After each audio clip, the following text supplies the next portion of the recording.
Hi, I'm John Dukarski, Applications Instructor with New Horizons Computer Learning Centers. And in this video, we'll be talking about Excel pivot tables, our specific course on pivot tables. Now, if you currently use pivot tables, you may want to take our Excel Part 2 course, which does have an entire chapter that exposes you and helps you use pivot tables, pivot charts, and slicers. If you're an advanced user in pivot tables, this pivot tables specific course may be the one for you. Generally, I would always suggest you take the Excel Part 2 course beforehand, because this is an Excel add-on. We have 3 modules in our pivot table course. That is a full day course.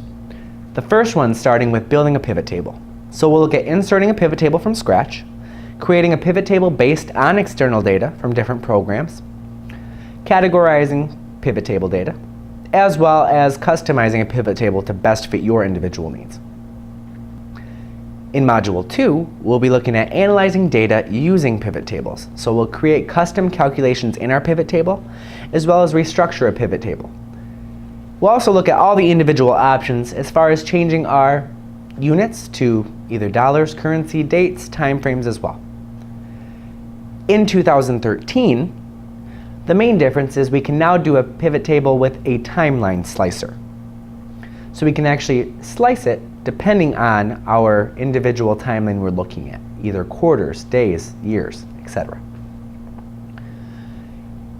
Our last module, Module 3, is presenting pivot table data visually. So we'll format a pivot table.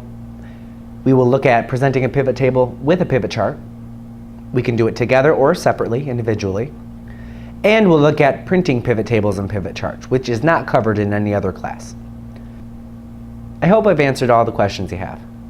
But if you need additional information, please contact your career consultant or your account executive. Again, my name is John Dukarski, and we hope to see you in a course soon.